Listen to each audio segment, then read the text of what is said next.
नमस्कार, मी रेणुका भागवतगिरी, मनस्पर्शी साहित्य परिवार आयोजित समूह मार्गदर्शक श्री राजेश नागोलवार सर यांच्या वाढदिवसानिमित्त भव्य राज्यस्तरीय काव्य स्पर्धेकरिता मी माझी कविता सादर करत आहे। कवितेचे नाव आहे खरंच का रे देवा। निस्वार्थी निरागस भक्ताला तर तू ओंजळीत झेलतोस, निस्वार्थी निरागस भक्ताला तर तू ओंजळीत झेलतोस। सांग ना खरंच का रे देवा, तू गाभाऱ्यातच असतोस। जर भुकेला असता कोणी मुखी त्यांच्या घास कोण भरवते, जर भुकेला असता कोणी त्यांच्या मुखी घास कोण भरवते। खूप चुकले असता कोणी त्यांना दंड कोण रे देते, खूप चुकले असता कोणी त्यांना दंड कोण रे देते। या थकलेल्या मनाला अचानक उभारी कशी येते, गरजूंच्या हाकेला धावलेल्या हातात तर वाटे तूच जणू असतो, गरजूंच्या हाकेला धावलेल्या हातात वाटे तूच जणू असतो। सांग ना खरंच का रे देवा, तू गाभाऱ्यातच असतो। सांग ना खरंच का रे देवा, तू गाभाऱ्यातच असतो।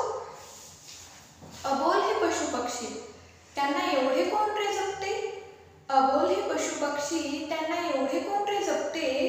सोबती नसता त्यांना जीव कोण रे लावते, सोबती नसता त्यांना जीव कोण रे लावते।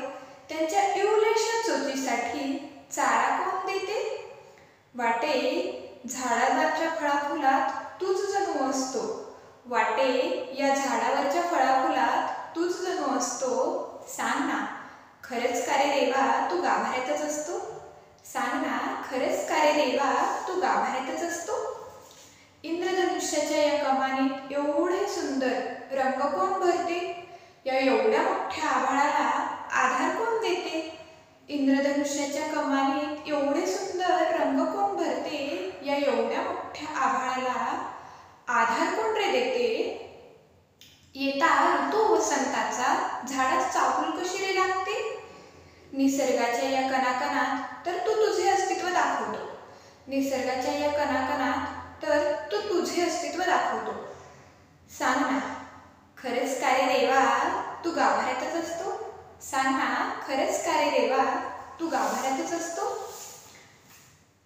आपल्याला माझी कविता कशी वाटली, आवडली असल्यास मनस्पर्शी साहित्य परिवाराच्या यूट्यूब चॅनलला नक्की सबस्क्राईब करा आणि मला जिंकून देण्यासाठी आपल्या प्रतिक्रिया कमेंट बॉक्समध्ये नक्की शेअर करा। मला जिंकून देण्यासाठी माझ्या कवितेला लाईक आणि शेअर नक्की करा। धन्यवाद।